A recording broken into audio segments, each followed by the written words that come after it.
दुनिया एक अजीब दौर से गुजर रही है, जहां हर बड़ा नेता, हर बड़ी ताकत एक दूसरे को भ्रमित करने में भी लगी है। अब यूक्रेन से निर्णायक जंग लड़ रहे पुतिन डिफेंस बजट घटाने की बात कर रहे हैं।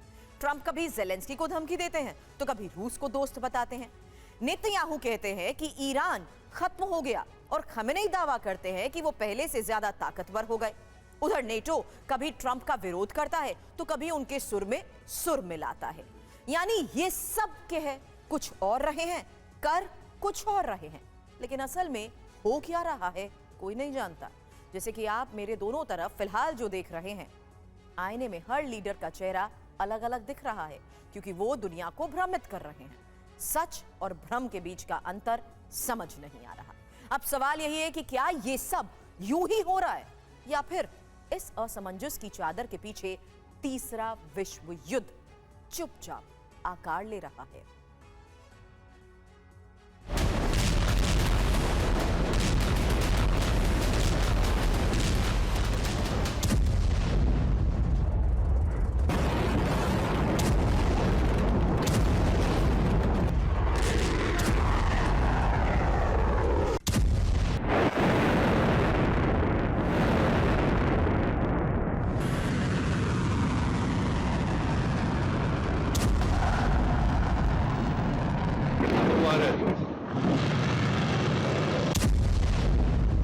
ये मिसाइल है, ये घातक बम और विध्वंस की ये तस्वीर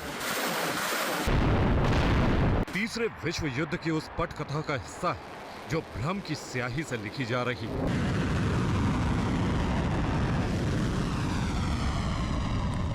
दुनिया भर की बड़ी ताकतें एक दूसरे को भ्रम में डाल रही हैं। रूस, अमेरिका, ईरान, इजराइल और नाटो, हर कोई कुछ ऐसा कह रहा है जो सफेद झूठ भी हो सकता है और डरावना सच, क्योंकि हर कोई एक दूसरे को कंफ्यूज कर रहा है।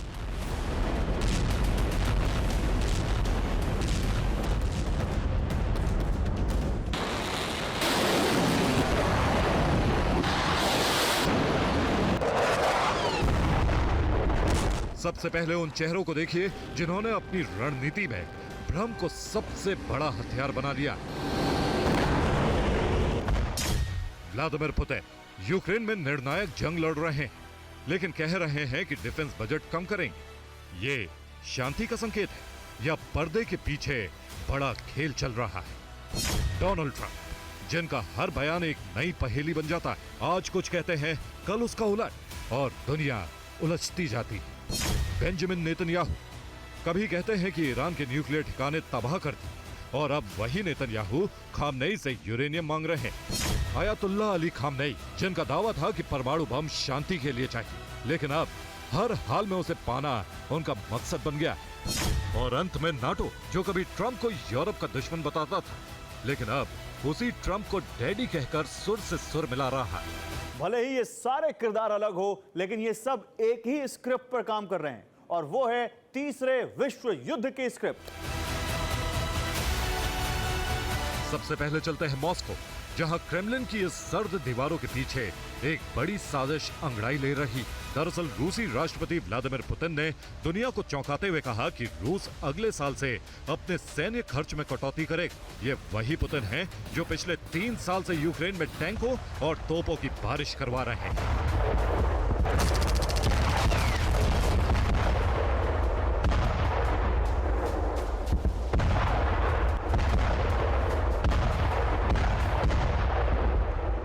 लेकिन अब अचानक वो शांति की बात करने लगे। एक तरफ रूस का रक्षा बजट 2024 में सबसे ज्यादा था, दूसरी तरफ पुतिन कह रहे हैं कि डिफेंस खर्च घटेगा। सवाल ये नहीं कि पुतिन क्या कह रहे हैं, सवाल ये है कि क्यों कह रहे हैं। दरअसल नाटो समिट में यह फैसला हुआ है कि यूरोपीय देश अपना रक्षा खर्च जीडीपी का 5% तक बढ़ाएंगे। यानी पश्चिम के देश अपने हथियारों को पैना कर रहे हैं और पुतिन कह रहे हैं कि मुझे शांति पसंद है। लेकिन क्या ये सच में शांति का संकेत है, या फिर पुतिन ने एक कंफ्यूजन वाली मिसाइल वॉशिंगटन की तरफ दाग दी?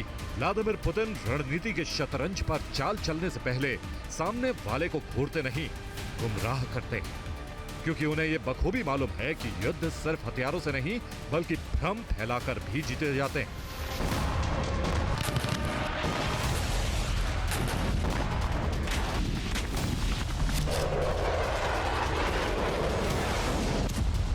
जरा नाटो के भीतर का ड्रामा देखिए।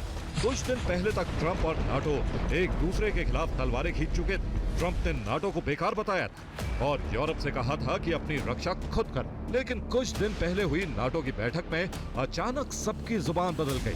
नाटो वही भाषा बोलने लगा जो ट्रंप बोलते हैं। यहाँ तक कि नाटो के महासचिव मार्क रूटे ने ट्रंप को डैडी तक कह दिया। अब बात करते हैं कंफ्यूजन के क्राउन प्रिंस यानी डोनाल्ड ट्रंप की। ट्रंप की हर बात गोल होती, जो जहां से शुरू होती है वापस घूमकर वहीं आ जाती। बस समझ में कुछ नहीं आता। कभी कहते हैं कि मैंने भारत पाकिस्तान के बीच सीज फायर करवाया, लेकिन अगले ही दिन मुकर जाते हैं। और फिर कभी जेलेंस्की को व्हाइट हाउस बुलाकर जलील करते हैं और फिर कहते हैं कि यूक्रेन की पूरी मदद करेंगे। ट्रंप का व्यक्तित्व ऐसा है जो दुश्मन को तो भ्रम में डालता ही, लेकिन दोस्तों को भी सोचने पर मजबूर कर देता है कि आखिर चल क्या रहा है। अब मिडिल ईस्ट की तरफ चलते हैं, जहां ईरान और इजराइल एक दूसरे को अब भी धमकी तो दे रहे हैं, लेकिन असली युद्ध नहीं हो रहा। ये दोनों ही एक दूसरे को और पूरी दुनिया को कंफ्यूज कर रहे हैं।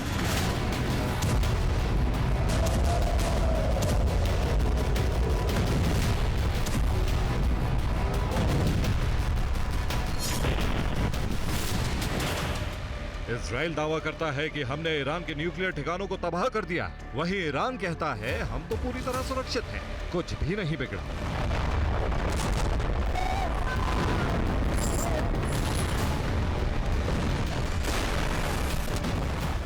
इन दोनों के बयान से दुनिया को यह समझ नहीं आ रहा कि इनके बीच वॉर चल रही थी या फिर ये दोनों वॉर की एक्टिंग कर रहे थे। बहुत कंफ्यूजन। लेकिन इस वक्त पूरी दुनिया को जो देश सबसे ज्यादा कंफ्यूज कर रहा है वो ईरान। जो कभी कहता था कि परमाणु बॉम्ब बनाने के पीछे उसका मकसद केवल शांति है, लेकिन अब ईरान कह रहा है कि चाहे कुछ भी हो जाए परमाणु बॉम्ब बनाकर ही दम लेंगे।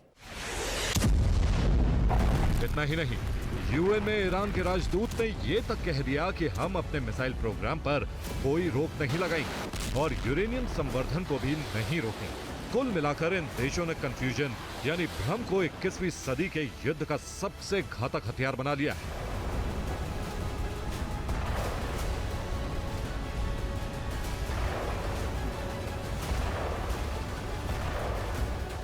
सबकी एक ही रणनीति कि जितना ज्यादा आप दुश्मन को उलझा पाएंगे उतनी जल्दी जीत हासिल होगी।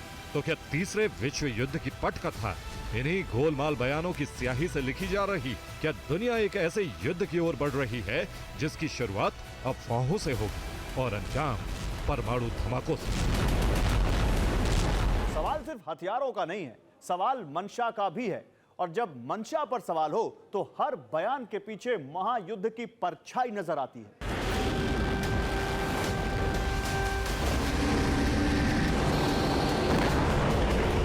तो कहीं ऐसा तो नहीं कि रणनीति के मंच पर शांति का नाटक कर रहे देश पर्दे के पीछे वर्ल्ड वॉर का स्क्रीन प्ले तैयार कर रहे हैं? सवाल इसलिए क्योंकि दुनिया के ये रण क्षेत्र अब इतना धुंधला हो चुका है कि दुश्मन और दोस्त, शांति और युद्ध सब एक जैसे लगते हैं। लेकिन याद रखिए, जब हर कोई भ्रम फैला रहा हो तब सच्चाई सबसे खतरनाक हथियार होती है।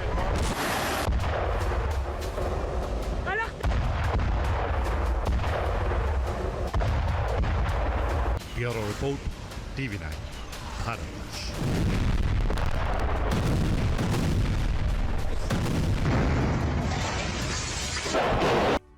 ईरान पर अमेरिका के हमलों का सिर्फ एक ही मकसद था कि उसके परमाणु सपने को चकनाचूर कर देना।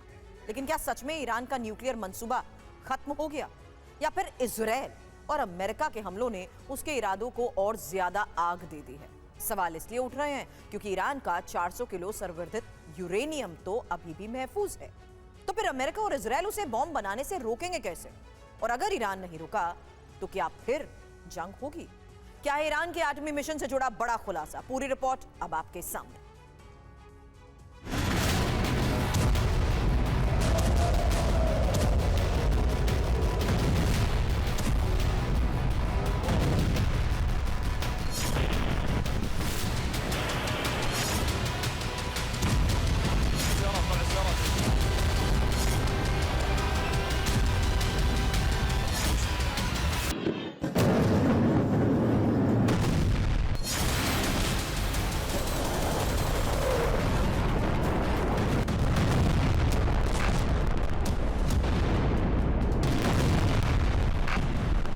12 दिनों तक चली जंग में खामनेई की आर्मी के जनरल मारे गए।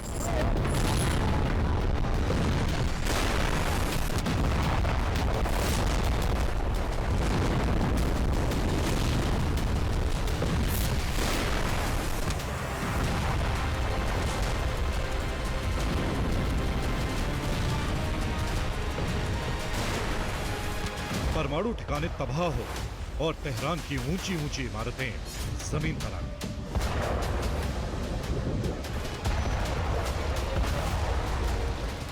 लेकिन इजराइल और अमेरिका के ये तमाम हमले ईरान के न्यूक्लियर इरादों की दीवार को नहीं हिला पाए।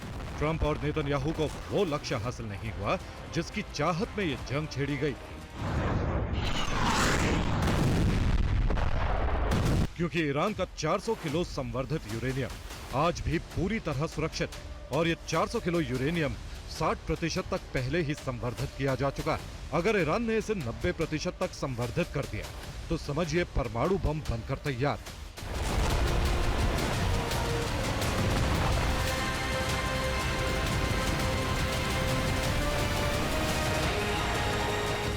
बस इसी बात का डर नेतन्याहू और डोनाल्ड ट्रंप दोनों को सता रहा है। इसीलिए ट्रंप कह रहे हैं कि अगर इजराइल ने दोबारा परमाणु बम बनाने के बारे में सोचा तो उसे फिर से अमेरिका के प्रकोप का सामना करना पड़ेगा। अब जरा ट्रंप के इस बयान का मतलब भी समझ लीजिए। अगर अमेरिकी B-2 बॉम्बर्स ने सचमुच ईरान के परमाणु ठिकानों को तबाह कर दिया होता, अगर यूरेनियम के हर कण को राख में बदल दिया होता, तो ट्रंप दोबारा हमले की धमकी नहीं देते।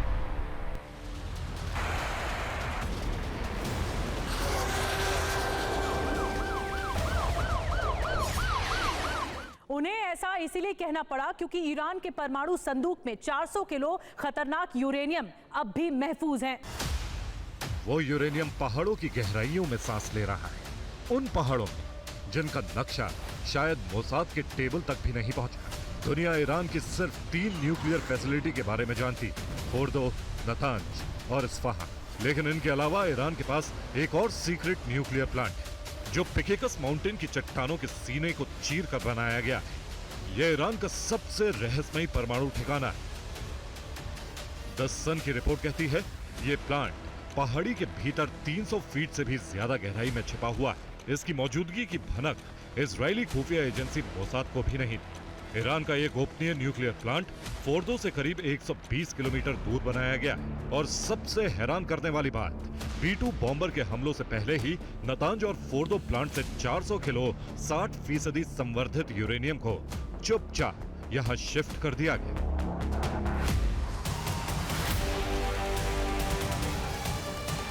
अब जरा इस सैटेलाइट तस्वीर को देखिए। ये 19 जून की तस्वीर है जिसमें 16 ट्रक फोर्दो प्लांट के बाहर खड़े दिखे। खबर है कि इन्हीं ट्रकों में भरकर 400 किलो यूरेनियम को पिकेकस न्यूक्लियर प्लांट में शिफ्ट किया गया और अब इस प्लांट से खामनेई का परमाणु स्वप्न आकार लेने की तैयारी में है। उधर ईरान की संसद कह चुकी है कि अब IAEA से कोई सहयोग नहीं करेंगे, यानी अब ना कोई निगरानी होगी और ना ही कोई जवाबदेही। यानी ईरान अब दुनिया को अंधकार में रखकर भी परमाणु बम बना सकता है। इस विध्वंसक हथियार को बनाने के लिए उसके सारे रास्ते खुले हुए हैं और अगर ईरान ने बम बना लिया तो वह धमाके के लिए नहीं बल्कि सौदेबाजी के लिए इस्तेमाल हो। ईरान का परमाणु बम अमेरिका को घुटनों पर लाने की बार्गेनिंग चिप बन जाएगा।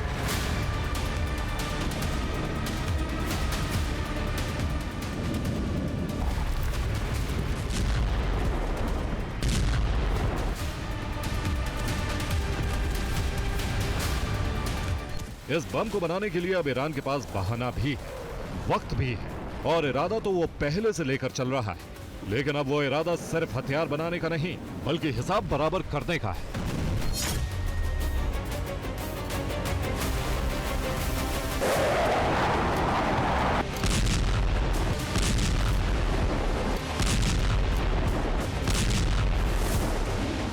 हिसाब उस अपमान जो अंतर्राष्ट्रीय मंच पर झेलना पड़ा, हिसाब उन बमों का जो तेहरान की इमारतों पर गिरे,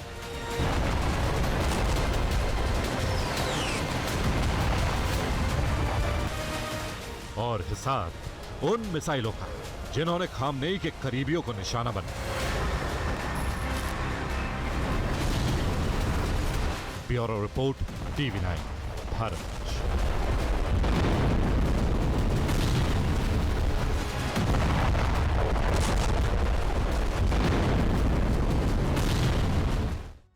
इजराइल ईरान में सीज फायर दो देशों की सेनाओं के बीच हुआ। इस कारण से ना तो तेहरान में और ना ही तेल अवीव में इस समय बारूदी तबाही मच रही है। लेकिन ईरान में बिल्कुल ही शांति छा गई हो, ऐसा नहीं है।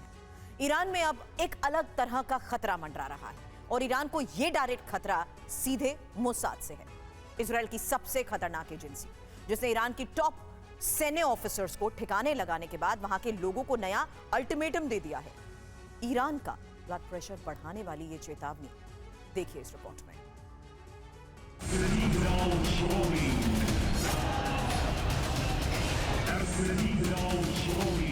तेहरान में लाखों की भीड़ ने सड़क पर निकलकर मातम मनाया।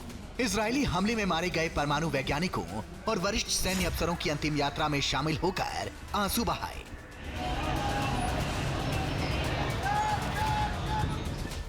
Death to Israel, death to America के नारे लगाए, बदला लेने की मांग की। लेकिन इसी भीड़ में ईरान के दो ऐसे बड़े चेहरे भी नजर आए जिनके मारे जाने का दावा इजराइल ने शुरुआती दिनों में किया था। सुरक्षा घेरे में भीड़ के बीचों बीच ईरानी फौज की वर्दी में चल रहे शख्स को देखिए। ये है ईरानी कुर्द्स फोर्स के कमांडर जनरल कानी, जीवित और सुरक्षित।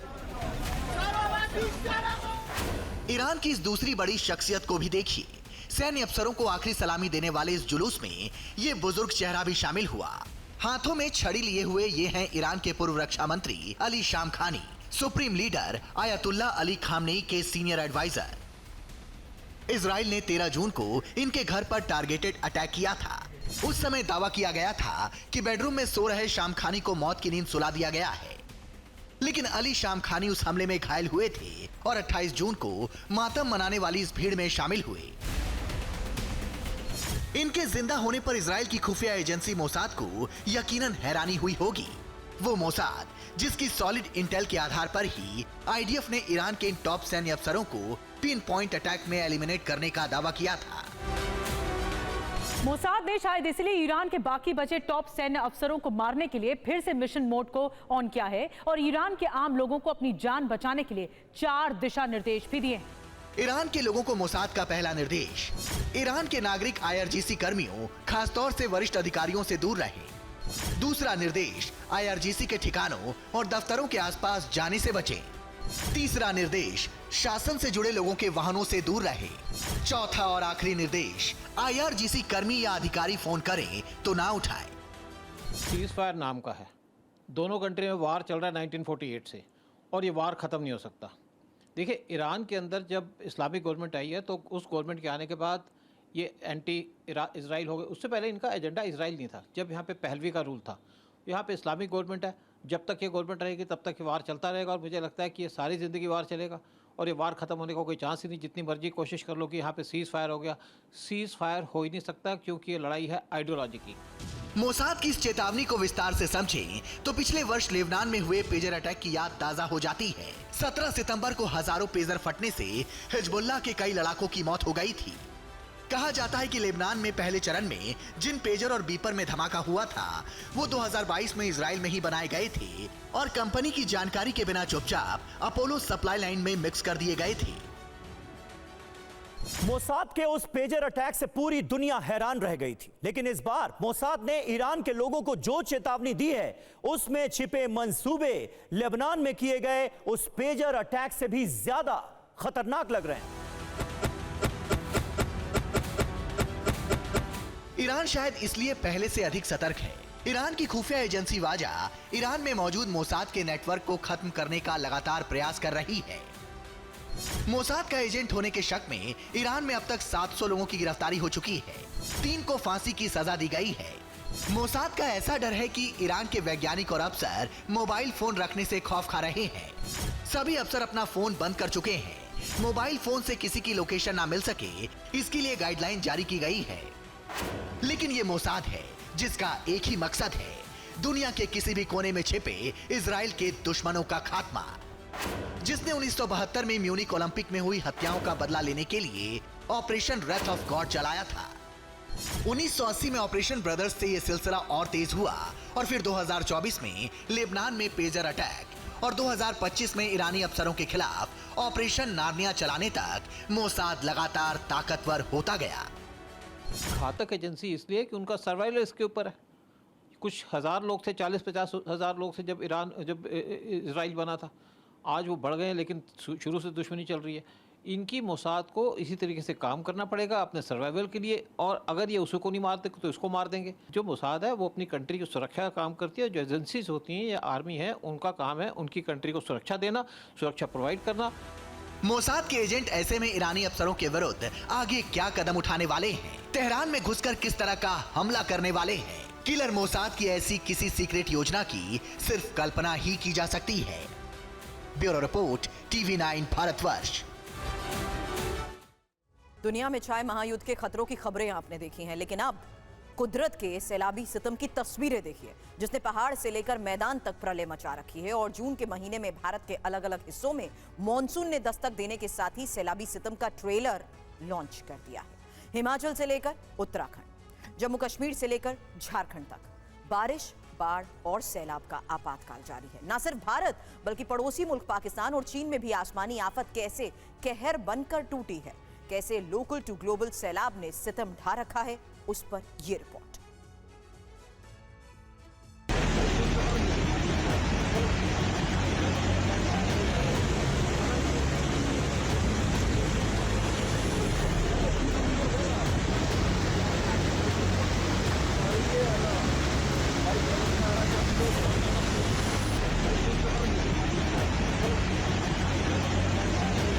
ये कुदरत की विनाश लीला है।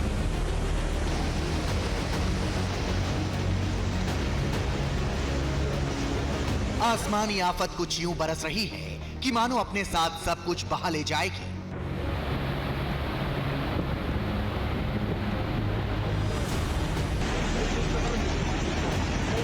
कहीं बादल फट रहे हैं तो कहीं लैंडस्लाइड से कोहराम मचा है।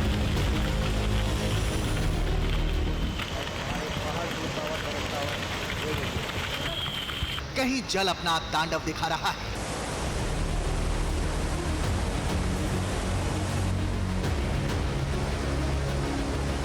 तो कहीं लोगों की जान बीच मझधार में फंसी है।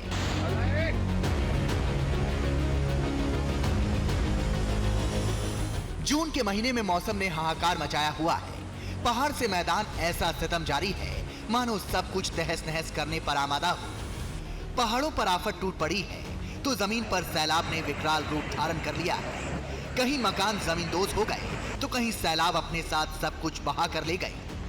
कुदरत के रौद्र रूप की इन तस्वीरों से अंदाजा लगाया जा सकता है कि कैसे भारत के साथ साथ दुनिया के कई देशों में बाढ़ बारिश कहर बनकर टूटी है। जगह जगह लैंडस्लाइड है, भारी भूस्खलन है, तो कहीं बाढ़ की लहरें सब कुछ बहा ले जाने की जिद पर अड़ी है। भारत के कई राज्यों से लेकर पाकिस्तान और चीन जैसे देशों में कुदरत ने तबाही का ट्रेलर रिलीज कर दिया है। यानी लोकल टू ग्लोबल सैलाब का प्रलयंकारी रूप जारी है। सबसे ज्यादा तबाही पहाड़ों पर मची हुई है और उसका एपिसेंटर बना है उत्तराखंड का रुद्रप्रयाग। रुद्रप्रयाग के माइली क्षेत्र से एक दिल दहला देने वाली तस्वीर सामने आई है, जिसमें साफ देखा जा सकता है कि दो नौजवान सैलाब के बवंडर के बीच नदी पार करने की कोशिश कर रहे हैं।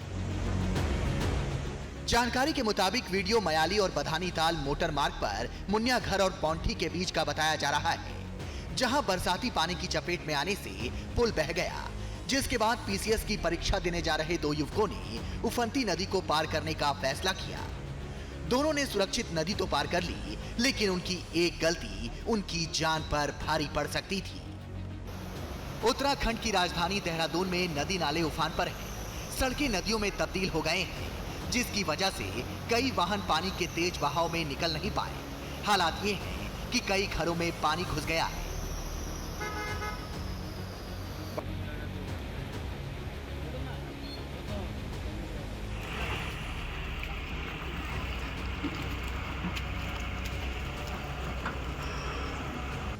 रोंगटे खड़ी करने वाली ये तस्वीर उत्तराखंड के बागेश्वर की है, जहां नदी का रौद्र रूप डरा रहा है।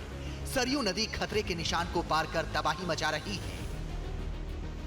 भारी बारिश से नदी में आए सैलाब में घाट डूब गए हैं। नदी किनारे बने घरों में पानी घुस गया है। पुल के एकदम करीब तक नदी का पानी पहुंच गया है। नदी किनारे बने कई घरों के सैलाब में बहने का खतरा पैदा हो गया है।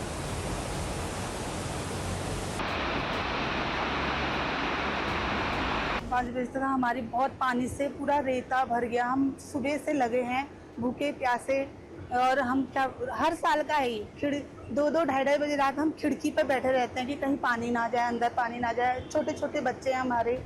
वहीं सीएम पुष्कर सिंह धामी ने सभी जिलाधिकारियों को जरूरी दिशा निर्देश दिए हैं। सभी जिलाधिकारियों को अलर्ट मोड में रहने के लिए कह दिया है। उसकी एक समीक्षा आज हम लोगों ने यहाँ से करी है, क्योंकि अगले 2 महीने लगातार अलर्ट में रहने के लिए कहा गया है। जून में पहाड़ों पर आसमान से ऐसी आफत बरस रही है कि लोग बेहाल हो गए हैं। नदियों का उफान और लैंडस्लाइड दहशत पैदा कर रही है, जिसकी जद में सिर्फ उत्तराखंड ही नहीं बल्कि हिमाचल प्रदेश भी है। खौफनाक बारिश की शुरुआत के साथ ही हिमाचल प्रदेश में ऐसा कहर बरप रहा है कि हर ओर हाहाकार मच गया है। तमाम तस्वीरें भी इसकी गवाही दे रही हैं। पहली बारिश के बाद ही हिमाचल प्रदेश के कई जिलों से सैलाब के सितम की तस्वीरें आ रही हैं। राज्य में बाढ़ की वजह से बीते एक हफ्ते में 17 लोगों की मौत हो गई है और 300 करोड़ रुपए से ज्यादा का नुकसान हुआ है। वहीं हिमाचल प्रदेश के कांगड़ा जिले के खनियार स्थित Indira Priyadarshini hydro electric project में मनूनी खड्ड में आई बाढ़ में 20 मजदूर बह गए थे। इनमें से 7 के शव बरामद कर लिए गए हैं, वहीं बाकियों की तलाश जारी है। भारी बारिश होने की वजह से अचानक तवी के पानी की सतह बढ़ सकती है। जम्मू कश्मीर में भारी बारिश से कई इलाके प्रभावित हुए हैं। जम्मू में तवी नदी का जलस्तर खतरे के निशान को पार कर गया है, जिससे आसपास के इलाकों को अलर्ट किया गया है। मौसम विभाग ने जम्मू और श्रीनगर में 3 दिन का ऑरेंज अलर्ट जारी किया है।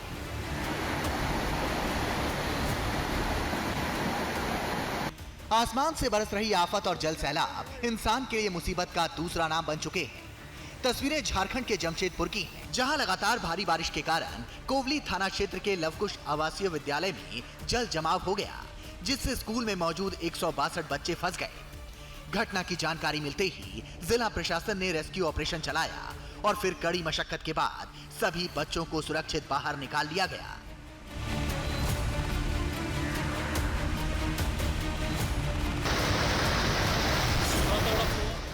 कुदरत ने सिर्फ भारत में ही नहीं बल्कि पड़ोसी मुल्क पाकिस्तान और चीन में भी कहर बरपाया है। ये रोंगटे खड़े करने वाली तस्वीर पड़ोसी देश पाकिस्तान की है, जहां नदी में आए प्रलयंकारी सैलाब के बीच कई लोग फंस गए हैं। तस्वीरों में दिख रहा है कि लोग जान बचाने के लिए पत्थर पर चढ़े हैं, एक दूसरे को पकड़कर खड़े हैं। चारों ओर हाहाकारी सैलाब बह रहा है।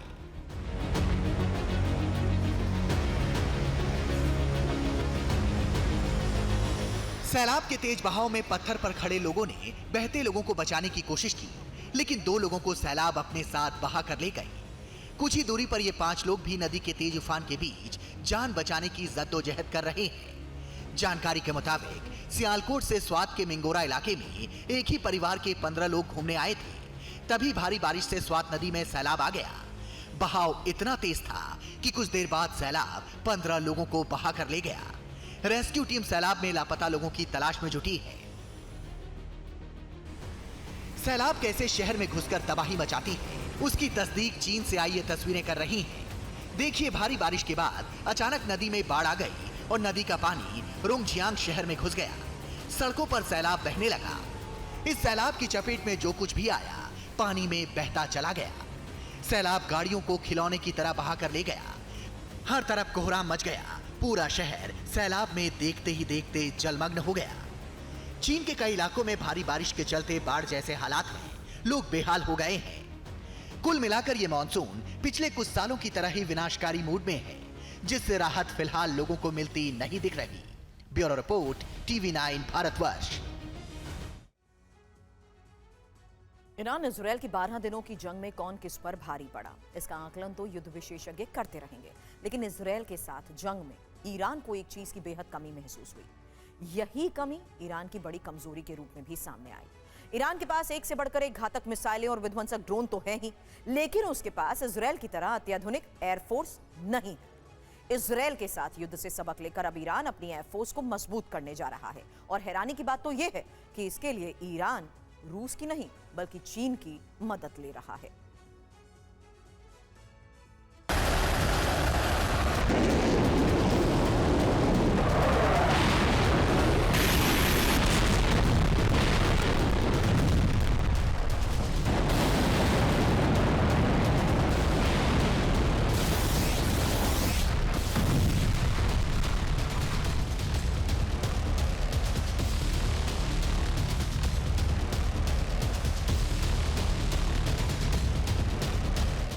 घातक मिसाइलें और ड्रोन ही ईरान की असली ताकत है।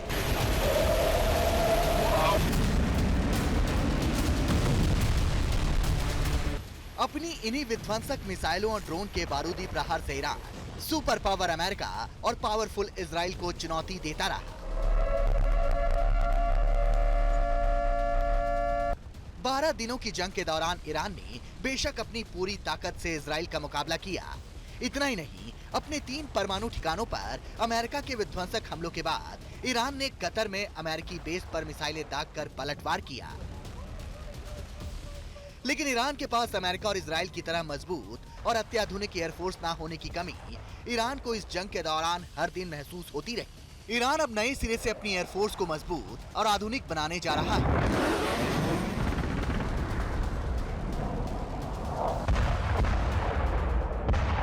इसके लिए वो चीन की मदद ले रहा है।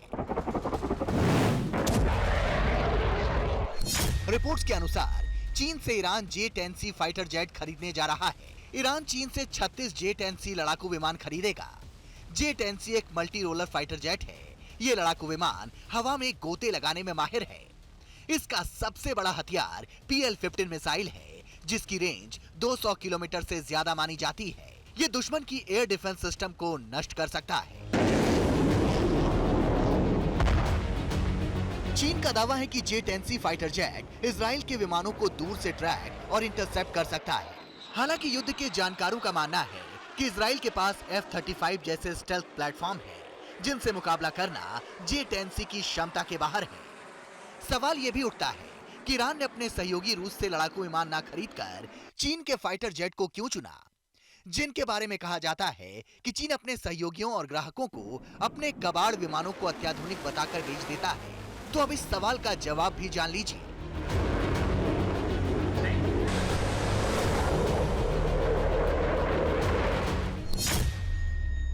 असल में ईरान की रूस के साथ Su-35 की डील पहले ही फेल हो चुकी है। ऐसे में ईरान के पास चीन के अलावा कोई और विकल्प नहीं बचा था। इसलिए ईरान ने रूस के सुखोई 35 की जगह चीन के J-10C को चुना।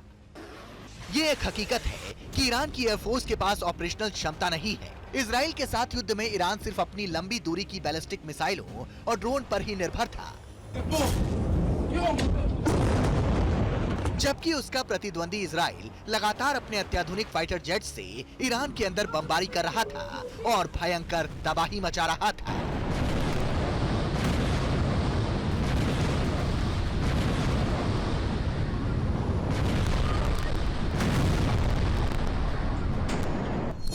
International institute for strategic studies की एक रिपोर्ट के मुताबिक ईरान की वायुसेना आज भी अमेरिकी मॉडल के 1970 के दशक के लड़ाकू विमानों पर निर्भर है। इजराइल के साथ युद्ध से पहले ईरान की वायुसेना के पास करीब 150 फाइटर जेट थे, जिनमें से अधिकांश 1979 की इस्लामी क्रांति से पहले खरीदे गए अमेरिकी मॉडल के लड़ाकू विमान थे।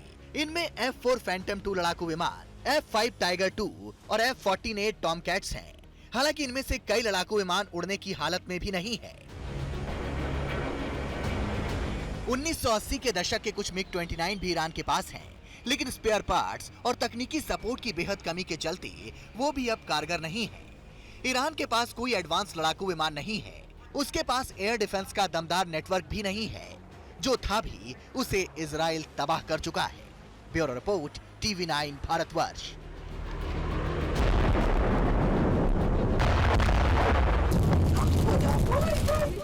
हमारी अगली खबर चीन और पाकिस्तान के होश उड़ाने वाली है। जिस स्टेल्थ शक्ति के दम पर दोनों देश उड़ान भरते हैं, उसका तोड़ भारत ने ढूंढ लिया है। मीडिया में ऐसी रिपोर्ट्स हैं कि रूस के साथ S-500 एयर डिफेंस सिस्टम के सौदे पर भारत एक कदम आगे बढ़ चुका है। ऑपरेशन सिंदूर में S-400 की शक्ति देखने के बाद अगला पड़ाव S-500 है। हालांकि भारत के लिए इसे हासिल करने की राह में कुछ कांटे भी हैं, लेकिन सवाल यह है कि आखिर हिंदुस्तान को S-500 क्यों चाहिए और कैसे यह डिफेंस सिस्टम चीन और पाकिस्तान की चाल पर पानी फेर देगा। इस रिपोर्ट से समझिए।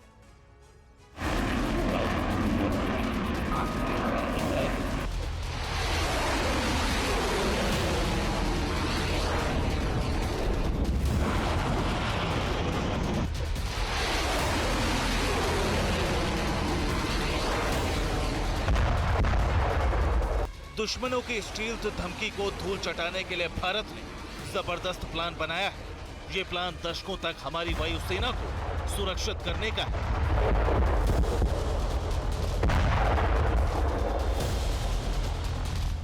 ऑपरेशन सिंदूर के दौरान S-400 एयर डिफेंस सिस्टम की खूब चर्चा हुई, जिसने पाकिस्तान को थर्रा दिया था।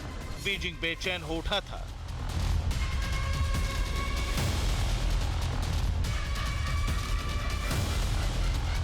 S-400 की मदद से ही भारत ने पाकिस्तान की आंख कहे जाने वाले अवॉक्स विमान को उसी की सीमा में मार गिराया था, और वो भी 314 किलोमीटर दूर से। रूसी डिफेंस सिस्टम की ये ताकत देख दुनिया हैरान रह गई थी। भारत ने रूस से S-400 की 5 यूनिट खरीदी हैं, जिनमें 3 आ चुकी हैं और 2 की डिलीवरी जल्द होने वाली है। इसी हफ्ते चीन में SCO मीटिंग के बीच रक्षा मंत्री राजनाथ सिंह ने रूस के रक्षा मंत्री के साथ बैठक की, जिसमें डिफेंस सिस्टम को लेकर भी चर्चा हुई। न्यूज एजेंसी ANI के मुताबिक भारत ने इसकी कुछ और यूनिट खरीदने के लिए बातचीत शुरू कर दी है। लेकिन दूसरी रिपोर्ट से पाकिस्तान और चीन सहमे हुए हैं। खबर यह है कि भारत अब S-400 अगली पीढ़ी S-500 को हासिल करना चाहता है। इंडियन डिफेंस रिसर्च विंग के मुताबिक भारत ने रूस के साथ S-500 को लेकर बातचीत शुरू कर दी है, जो देश की जरूरतों पर 100% खरा उतरता है। पड़ोसियों की स्टील्थ शक्ति को काउंटर करने में इससे अचूक कोई अस्त्र नहीं हो सकता। नोट कर लीजिए, अगर S-500 आ गया तो चीन पाकिस्तान की हर हथियार डील बेकार हो जाएगी। ऑपरेशन सिंदूर में S-400 की मारक शक्ति देखने के बाद भारत ने S-500 खरीदने का फैसला किया, ताकि भविष्य में दुश्मनों के स्टेल्थ लड़ाकू विमानों के साथ हाइपरसोनिक और लॉन्ग रेंज मिसाइलों को काउंटर किया जा सके।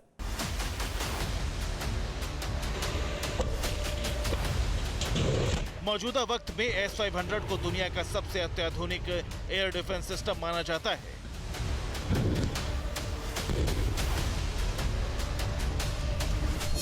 इसकी रेंज 600 किलोमीटर तक है और ये 200 किलोमीटर की ऊंचाई तक बैलिस्टिक, क्रूज के साथ हाइपरसोनिक मिसाइल और स्टेल्थ विमान को ट्रैक कर सकता है। ये defence system 91N6A long range radar, x band fire control radar और मल्टी बैंड फेज एरे तकनीक से लैस है। S-500 न सिर्फ स्टेल्थ फाइटर जेट को पकड़ सकता है, बल्कि उन्हें मार गिराने की भी क्षमता रखता है। इसका लो फ्रीक्वेंसी डिटेक्शन सिस्टम उन विमानों को भी पकड़ सकता है जो पारंपरिक रडार को चकमा दे देते हैं। पाकिस्तान चीन से अगली पीढ़ी का J-35A फाइटर जेट खरीदने की प्रक्रिया में है। ये लड़ाकू विमान रडार से बच निकलने और अंदर तक हमला करने की क्षमता रखता है।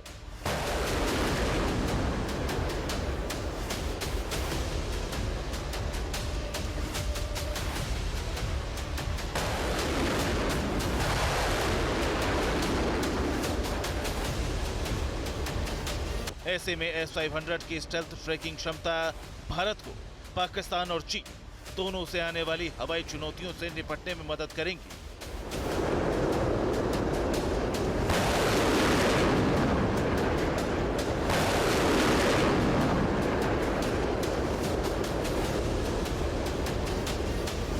मौजूदा वक्त में एक S-500 की कीमत करीब 21,000 करोड़ है। ऐसी रिपोर्ट्स हैं कि रूस ने पिछले साल भारत को S-500 का ऑफर दिया था। उस ऑफर में जॉइंट मैन्युफैक्चरिंग का प्रस्ताव भी था।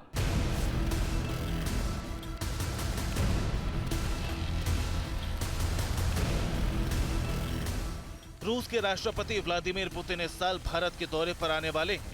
संभव है कि उनके दिल्ली दौरे पर समझौता हो जाए, हालांकि आधिकारिक तौर पर ऐसी जानकारी नहीं है। लेकिन अगर भारत S-500 खरीदता है तो अमेरिका की नाराजगी उसे झेलनी पड़ सकती है।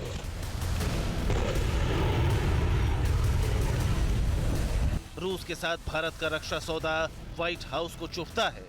हालांकि भारत अब तक इस दबाव को साधता रहा है और इसीलिए S-400 को लेकर कोई दिक्कत नहीं हुई।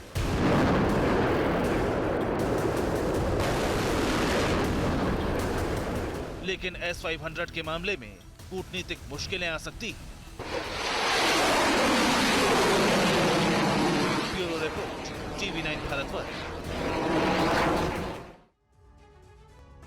क्या चीन के राष्ट्रपति शी जिनपिंग के खिलाफ विद्रोह शुरू हो पाया है? क्या चीन की नेवी के बड़े ऑफिसर और परमाणु वैज्ञानिक जिनपिंग का विरोध करने लगे हैं? और चीन में इसी तख्तापलट को कुचलने के लिए जिनपिंग ने अपने ही करीबियों को कुचलना शुरू कर दिया है।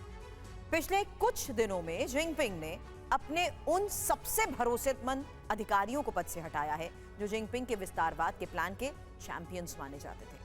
चीन के उन अधिकारियों के नाम और पद के बारे में जानकर आप भी चौंक जाएंगे।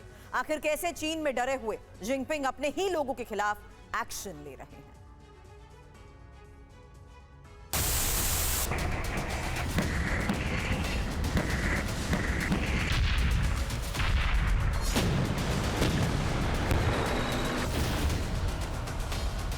समंदर में चीन की इस बारूदी स्ट्राइक का ट्रेलर आपने कई बार देखा होगा, लेकिन इन दिनों चीन की सेना में भी सर्जिकल स्ट्राइक के सबूत दिखने लगे हैं। चीन की मिलिट्री के जो अफसर कभी ड्रैगन की शान हुआ करते थे, क्या वो विद्रोह पर उतर आए हैं? क्या चीन के राष्ट्रपति शी जिनपिंग के खिलाफ बगावत हो रही है? ये सवाल इसलिए पूछे जा रहे हैं क्योंकि जिनपिंग ने चीन की सबसे ताकतवर संस्था सेंट्रल मिलिट्री कमीशन में बड़ा उलटफेर किया है।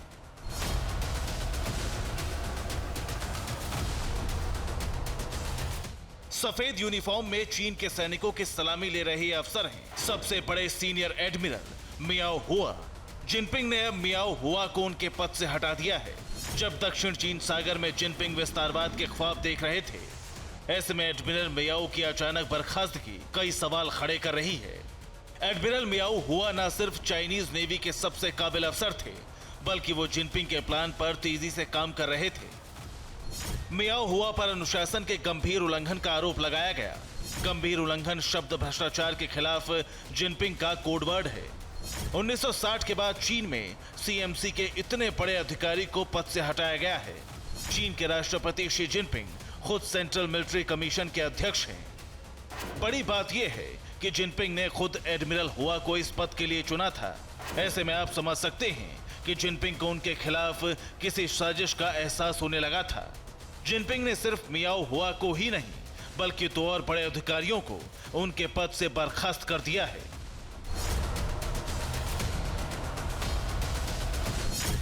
इसमें दो सबसे बड़े नाम हैं। पहले हैं लियू शिपिंग, ये चीन के बड़े परमाणु वैज्ञानिक हैं, जबकि दूसरे हैं चीन के नेवी चीफ ली हानजुन। लियू शिपिंग बेहद गोपनीय और रणनीतिक विभाग में काम कर रहे थे, जबकि ली हानजुन सेंट्रल मिलिट्री कमीशन के डिप्टी डायरेक्टर रह चुके हैं। लियू शिपिंग को चाइना न्यूक्लियर कॉर्पोरेशन में काम करने का अनुभव है, जबकि ली हानजुन को 2014 में फुजिया में नेवी कमांडर बनाया गया था।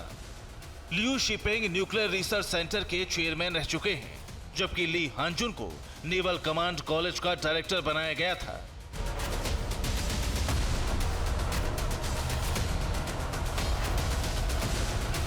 एडमिरल मिया हुए के अलावा इन दो वरिष्ठ अधिकारियों को उनके पद से हटाए जाने के बाद दावा किया जा रहा है कि चीन में सब कुछ ठीक नहीं चल रहा। ये वो अधिकारी थे जो जिनपिंग के खिलाफ आवाज उठा सकते थे, लेकिन जिनपिंग ने उनकी आवाज को पहले ही दबा दिया।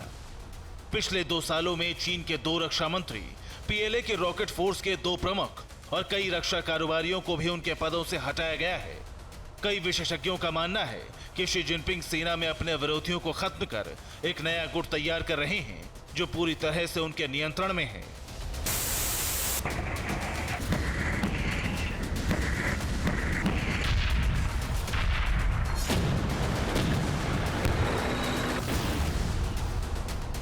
चीन के लिए ये फेरबदल केवल सैन्य स्तर पर ही नहीं, बल्कि राजनीतिक स्तर पर भी महत्वपूर्ण हो सकता है।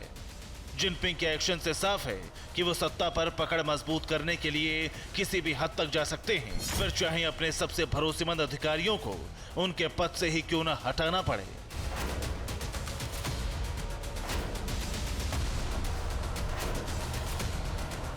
Bureau report, TV9 Bharatvarsh.